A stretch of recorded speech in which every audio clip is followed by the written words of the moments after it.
Welcome to the Inside Out Culture podcast, where we look at insides of working culture and provide ideas, insights and actions for you to take on the outside. I'm Colin Ellis. And I'm Kath Bishop. And in each episode, we'll examine a different question or a different organisation. And we'll use case studies, research and our own insights and experiences to help you change the way things get done in your world. We hope you enjoyed today's episode. Please like, subscribe and of course, let us know what you think. Hello everybody and welcome to another episode of the Inside Out Culture podcast. And today we are talking about detoxing your culture. I feel like there's a lot we can talk about, Kath. So this question of toxic culture is still frequenting newspaper headlines, and you see it in every section. You see it in the sports section, you see it in the society and politics section, you see it in the business section. We've had numerous examples over the summer. We've had Strictly and the furore there hitting the headlines about, toxic cultures inside those dancing practice rooms. We've seen issues come up around sport, the Olympics, and we've actually just had the Grenfell report come out this week, and that makes really hard reading, where you see toxic cultures across manufacturers, governments, everybody involved really. And so that's what we want to do, is to think about what is a toxic culture? Do we understand it enough? And then what are the things that we need to be doing as leaders, managers, colleagues in order to guard better against it? So how do you define what toxic culture means? It's quite a broad term. It can look really different, can't it, in different contexts? How do you start to define this, Colin? Well, I think that's true. I think it does look different in different contexts, Kath. And I think, one of the things I'm always at pains to point out is just because somebody says something's toxic doesn't necessarily mean that it is, but it's a signal that something should be investigated.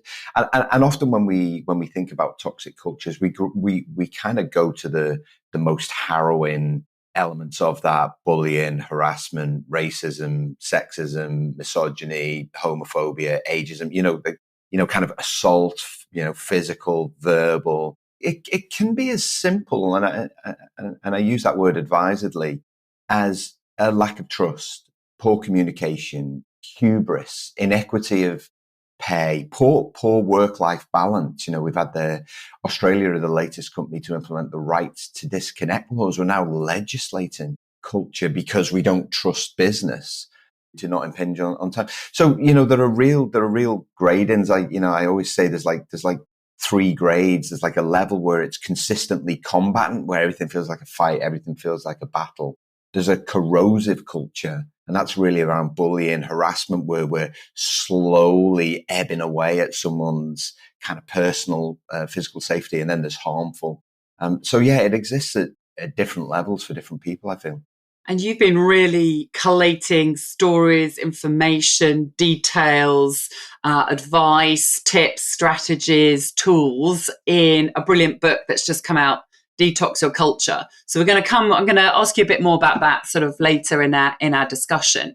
But one of the things that comes out of your descriptions there is that we are thinking about human behaviours, and to understand how toxic a culture is, we need to be tuning into that. We need to be noticing that, caring about that, rewarding or shaping or changing or commenting or acknowledging behaviours. And it's almost when that level is absent from our goal setting, from our conversations, from how we want to improve, how we have meetings, when we don't talk about the behavioural aspects, then chances are something's happening under the surface we're all aware of, but we're not dealing with. And then that kind of escalates often, doesn't it, to a point then we've hit a crisis. And so I still see there's this sort of transactional world in lots of organizations. We're talking about tasks, we're talking about numbers, we're ticking things off. We're not talking about human behavior and how we went about those tasks, the experience we created together as teams in pursuit of the numbers that we're now looking at in the spreadsheet. It's this sort of disconnect, but an instrumental view it's sometimes described of as the organization as something quite clinical, quite material, and ignoring this really, really important human behavioral aspect of what's going on. And that's, for me, a sign of a culture that isn't in a great space, is where nobody's really able to discuss, role model, be comfortable calling out behavioural issues. It's almost a non-topic, and that means then you're no longer shaping it positively. What do you think are some of the sort of key things that we need to do more of to guard against a toxic culture? Given it's quite broad, how do we help people navigate something that they perhaps feel quite uncertain of, unsure of, because it's not one thing, is it? It could be lack of trust, could be lack of inclusion, could be something really clear, a breach of a rule over here around safety or respect. But given that breadth, what are the approaches that leaders should be following, thinking about, involving their teams in? Well, I think, Kath, it starts with as simple as recognizing that every human being within the workplace is just trying to do the best with what they can, with what they've got. And I think there's a real lack of humanity sometimes in our organizations. Empathy is missing a lot of the time. And empathy is really, really hard to do, but it's really, really worthwhile. Interestingly, there was an interview with Luis de la Fuente, who is the national coach of Spain, who won the World Cup. And we talked about him on the podcast. There was an interview with him in The Guardian today. And he said something along the lines of, it's okay to show humanity. It's not a weakness. And I think often our workplaces, they lack humanity. And this is what leads to toxicity. Now, there's still this view, and we discussed it on our questions episode last week, around the sense of fluffiness, the fact that it's triggering. Is humanity is that basic sense of every human is here to do the best that they can with what they've got. And what we need to do is set expectations, not only about the work that we expect, the quality levels, all of these kinds of things, but also about the behavior that we demonstrate towards each other. And so every time I work with an organization, Kath, on their culture, the first thing that I do is I literally spend half a day almost just on humanity, emotional intelligence, building connections between people. Because when you can see that the person that you're working with is someone's father, son, daughter, mother, whatever it might be, you see them in a completely different light. And I think that's where it starts, when we're mitigating the risk of toxicity, is to recognize you're working with other human beings who are just trying to do the best they can with what they've got. And that is, for me, part of a more holistic approach, perhaps a wholeness approach to who we are. So I'm not just a lawyer or an athlete or an engineer or whatever it is on my job title. Yeah, as you say, I'm a person that, as well as being a lawyer or an engineer, I'm a mother and a daughter, and I've got these challenges here, and health things are important to me, and I like to play netball or whatever it might be. It's that kind of wholeness that actually enables us usually to turn up in a much better way in what we have to do as a lawyer, an engineer, or whatever it is. But it also then means we're in this very human context rather than a kind of machine-like context that we've been in before. And, for me, this often ties into, or one of the angles I like to come into it is to be thinking about what does success look like. So not in terms of just the numbers, 10% growth, this kind of sales target, but actually situating those numbers in a human context. So who's going to be impacted by those? What will, how will that help this community, these clients, this society? How are we impacted by this? If you achieve all of these numbers, what's the human results at the end of that? And to always kind of keep putting in the human stories behind things. So we have that sense of we're part of something greater than ourselves. We're connected. We're clearer about what the purpose is. And that's, again, the power of purpose is something that is often a factor in a culture that is not toxic, because we know why we're here and why it matters and why we need to deal with difficult stuff and why we might need to change our behavior, because otherwise we won't have the impact on society or on our customers that we want to have. And so I, often find that it's building out and deepening that picture of success, bringing in more intrinsic measures, the meaning for this, the human impact that something's going to have, how are we going to learn and grow through what we're doing, how are we going to contribute in some maybe small way to the communities we're involved with, society, perhaps beyond that. Maybe the next generation. And so it's that sort of lengthening of time perspective that I think is really important.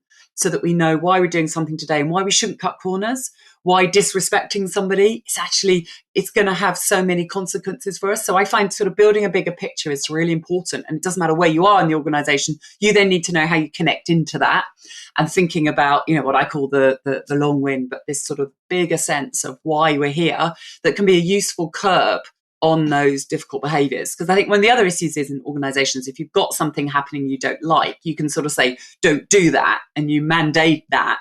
But actually, a much more powerful way is for that person to understand how it doesn't serve them and it doesn't serve the community, and actually is going to lead to lots of negative consequences.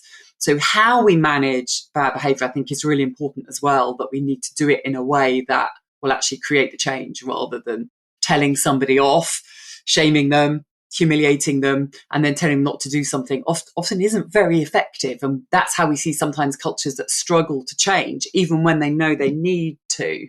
What sort of things, when you've been in a situation where there's like a toxic team or a kind of organization and leaders are thinking, what do we need to do? What sort of practical things do you help them to kind of plan and work out? Well, the root cause often is the behavior of an individual or a group of individuals. And so often the first conversation is with the HR department to talk about, well, what's the jeopardy? What's the consequence if you behave poorly? If we truly want to change the culture, and I mentioned just before we started recording, I read the Grenfell report last night, that there has to be jeopardy. There has to be accountability. We still see it within the post office now. There are still people on the payroll that contributed to the toxic culture. And so at that point, we can't go kind of deal with our cultural trauma in order to be able to redefine, reset, and create something for the future. Kath, too often, one of the things that I see either in my work or when I'm doing my research is, and you alluded to it, is there's this sense from leaders that, it's up to the next generation to change it. My point is always, no, it's up to you to work with the next generation to help them to undo some of the things that you've implemented. Not only do you learn about yourself, but you create this fantastic evolution pathway for the culture into the future. We're not we're not passing on to them a deflated rugby ball for them to catch. It's actually pumped up and it's ready to go. So I think, when I actually look at the strategies, I make culture easy to understand because most people still put it in this too hard, too difficult basket. You and I, whenever we do speaking engagements, whenever we do programs, people are like, this is really great. Finally, I've got this understanding of what it means to create great culture. But then they need the actual tactics and the strategies to be able to do something different immediately. Otherwise, it will always stay in that basket. People will never, ever deal with it. They'll never pick up the baton and go, okay, I'm mixing my metaphors all over the place. But they'll never say, right, this is something that we can actually do something with. What's the first thing that we're going to do? What's the second thing? Over the summer, I worked with a team in the pharmaceutical industry, and their engagement score went up 10% in 2 months because of the work that they did. And all of a sudden, you've got this real sense of optimism, this real sense of positivity. And the commentary in their engagement survey was like, we've made a good start. Now we know what to do to keep it going.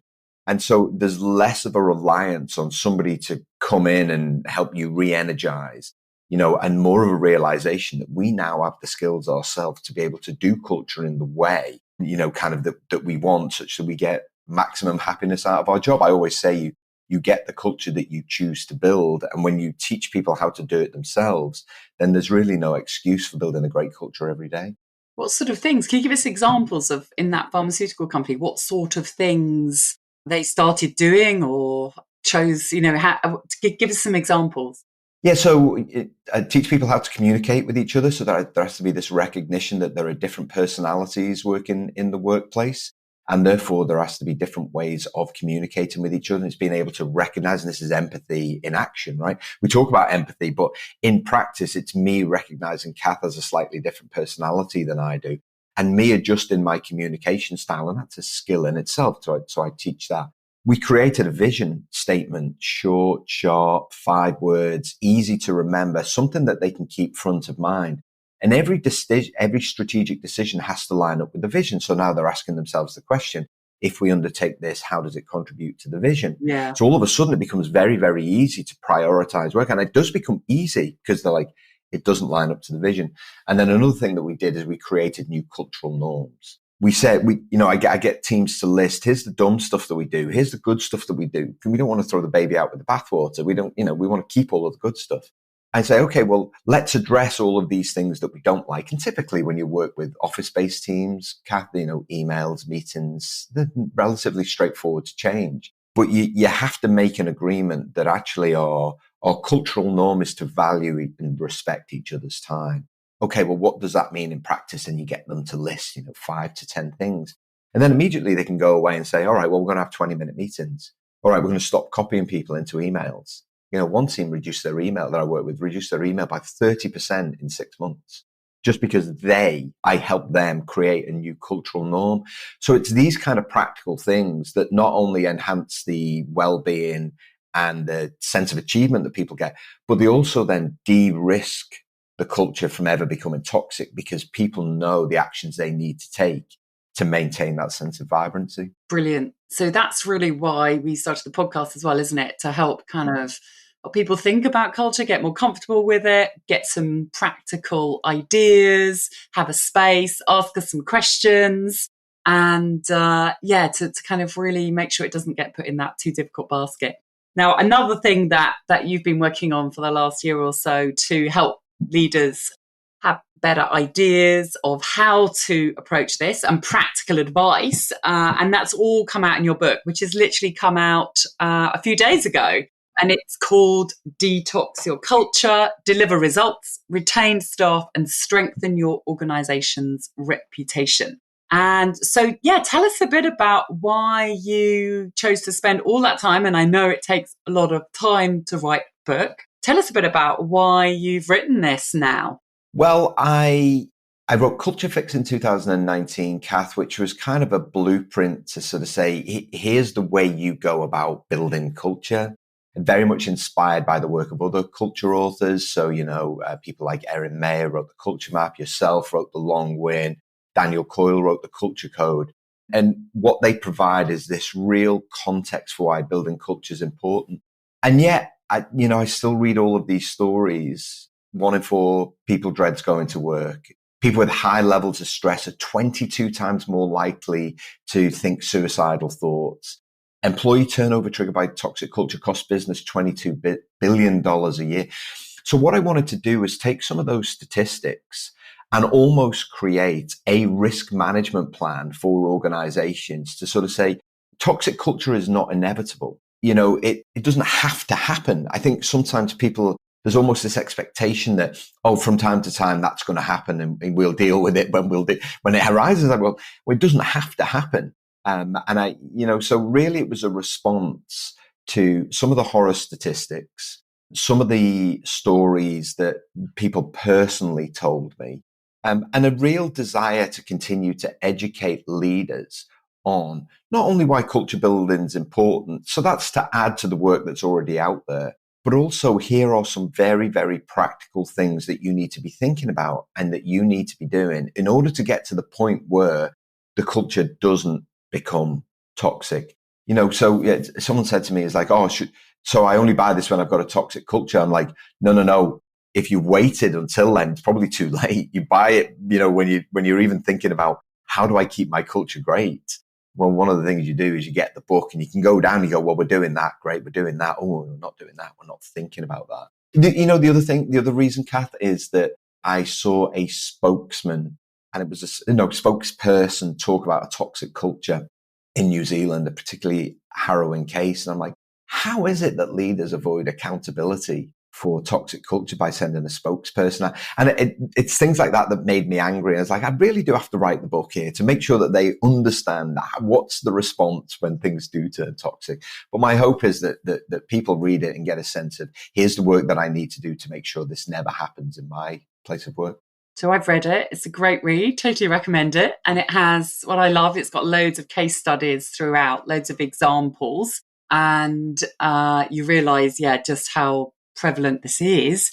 And at the same time, because of all the practical strategies you offer, you also realise how necessary it is. I think that's our frustration, isn't it? Again, if we are all aware of this, if we understand it's just part of our role, we're always shaping culture. And if we choose not to, then we're still affecting the culture, just probably not in a positive way. What are the things that, when leaders are kind of, some of the feedback you've had, what are the things that people are kind of, talking to you about the book? What is it they're saying? Oh, this surprised me, or, what sort of feedback have you had kind of about it? What are people kind of coming back to you with? Principally, I would say that it's brought clarity to areas of culture that they didn't necessarily have. So I write, there's a chapter on purpose and there's a chapter on values, and I'm just about to start working with a startup. And the founders had created a purpose and created a values. And one of the guys who approached me, having read the book, he was just like, I had no idea that that's how they were used. I'm like, I'm just interested. Like, why did you create them? He's like, well, it's what you do, isn't it? And I still think there's that sense of culture. So I think, on the one hand, people have been kind of grateful for the knowledge, grateful for the clarity. There was one potential client or someone who's read the book, and he said, based on what I read, he said I had no way of understanding what kind of culture that I had. He was like, you make it really clear, because I talk about the fact there are 5 types of cultures. He's like, you make it really, really clear. He's like, now I'm able to walk into the office and say, right, it's a pleasant culture. Right, it feels combatant today. Right, it feels vibrant. And, what I've been able to take from that is the strategies that I need to employ in order to shift the dial even a little bit. And the last bit of feedback that I got was around evolution of culture, because one of the things I'm at pains to talk about, and you and I both talk about this, you talk about it in The Long Win, is cultures don't change, they evolve. And what you can't afford to do is just expect them to evolve positively, and I was talking to he was on a board of directors. He said, I hadn't thought about that at all. He's like, I just assumed that when we hire the best people, the culture will, kind of evolve positively. I was like, no, it's not the case. You have to do specific work, not only on the culture, but but as well on yourself as well, to make sure that you're evolving with the times. One of the things I talk about in the book is different generations in the workplace. And I'm not keen at putting people into boxes, but you can only have empathy for another person if you understand the generation in which they were born, kind of the things that they've been exposed to that you haven't, such that we actually grow, evolve, build together. So that's some of the feedback. I think more than anything else, people have been really, really grateful to have the clarity, not only about these specific elements of culture that you and I talk about on the podcast, but also actually what they can do about it to bring about the change that they see. Yeah, and it's interesting you mentioned the intergenerational piece. I think we should probably have a conversation, a bit more depth on that in one of our upcoming sessions. I'm seeing a lot of research now coming out around Generation Alpha, and just as when people have maybe started thinking about the millennials and Gen Z, now there's a sort of, oh, wait for it, there's a whole different context now for people who have kind of grown up, born since 2000. So I again always feel really uncomfortable with stereotypes, but you're right, there's a context, there's a historical, political, social context for people born in a particular generation, people who've experienced whatever it is, the Ukraine war, who've grown up with Brexit, who, all of these things that shift some expectations. And I'm really always interested in sort of the differing views about work norms and what somebody wants from their career, because I think that's the thing that employers are now a bit nervous of and needing to think very carefully about, because I think it's going to look quite different by the time, as they start entering the workplace. What are the key books that influenced you in writing yours around culture? So we both like books. You mentioned The Culture Code by Daniel Coyle, so we'll put a kind of link to that. That's one that I like, one of the ones I go back to quite a bit. And Erin Meyer's Culture Map. Yeah, which I really like the culture map because what that does, it provides context to understand how social cultures have an impact on working cultures, Kath. So I talk about that in the book specifically to give people a sense of, well, how is working culture built? Because again, it's, not that leaders should study anthropology, but certainly consultants, speakers and authors like us definitely should, is, really provide that sense. But also it's books like Mindsets by Carol Dweck. I'm a big fan of that. We talked about it in our books episode. Tony Hsieh wrote Happiness. Thich Nhat Hanh wrote, I can't remember the exact name. He used to work at Google, and he talked about, kind of how to bring emotional intelligence into the workplace. Amy Edmondson's books have been a constant source of inspiration. Amy Edmondson's, a perfect example of someone who has been talking about psychological safety for probably almost 2 decades. One of my mates said to me, he's like, your life seems exhausting. He's like, do you never just think of just giving it all up? I was like, well, no, because, I feel like I've got a message that people need to hear. And I want to keep adding value in the hope that I get to someone different kind of every day. And, you look at people like Amy Edmondson, you look at people like Brene Brown on vulnerability. Brene Brown was talking about vulnerability for 15 years before people took her seriously. So the words that they write are an inspiration, and the people that they are an inspiration, Kath.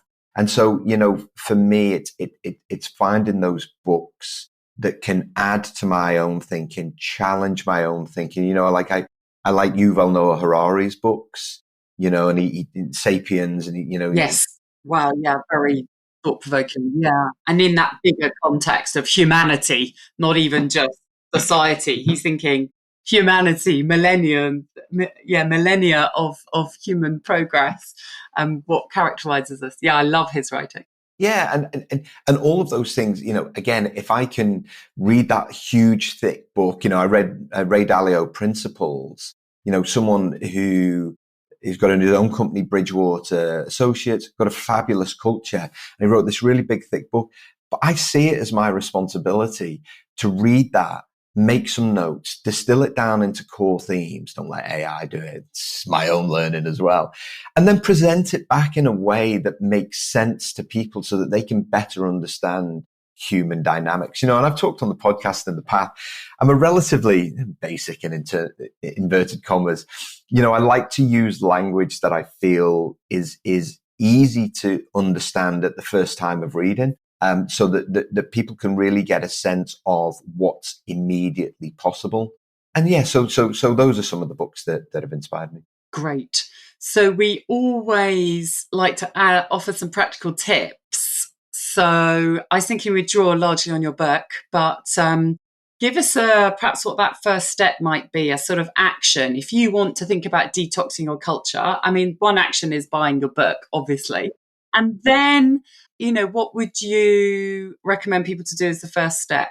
Well, for me, Kath, and I mentioned this at the start, is develop an interest in human dynamics. And you don't have to go on a course, and you don't have to read loads and loads of stuff, but recognize that, the thing to do is, if you make time to build a relationship with another human being, then the capacity for empathy grows. And empathy is the glue that really binds great cultures together. So do actually make relationship building a priority. Yeah, I absolutely love that. I think, we've got to really switch away from tasks as a priority and thinking about the relationships through which we might deliver some tasks, but to really focus on how have I done this week? How have I done today? And, deepening, strengthening, broadening relationships. So absolutely, it's a great action. And so what we want people to do is to then get curious about what sort of culture you have. So you might want to look at the 5 types of culture that Colin talks about in his book and has been writing about. But take a step back, be a fly on the wall, think about someone coming for the first time. What would they notice about how things get done? So get curious about the type of culture you have. And then we want people really to sort of uncover what might be those toxic elements that lurk within the culture. Yeah, because I think, Kath, they're often not as visible as people think that they are. And it can just be somebody made a complaint about something, or someone shared with a friend that they didn't feel safe to raise something. They can be incredibly minor, but they still warrant investigation. And I don't mean a formal investigation. I don't mean bringing a load of auditors in, but it's worth just asking the question, because left unchecked, then these things will just grow and grow and get worse. And before you know it, Your culture will be in the media, and you'll be asking yourself the question, well, how did we get here? And it's because you didn't actually take the time to uncover what was behind the way that an individual felt. Yeah, it is often these things, they seem small, but in human terms, so if we put a different measure on it, they're really significant. They really impact someone's experience in the workplace. So yeah, actions around really focusing on relationship building, getting curious about the sort of culture you're in. Are you aware of that? Are you noticing it? And then, uncover some of those behaviors that are maybe planting some seeds of what could become toxic if we don't notice and adjust them. So great conversation. Congratulations on your book publication. Thank you. And do send in any questions that you've got around culture. We've got no shortage of topics to dive into, and looking forward to the next conversation.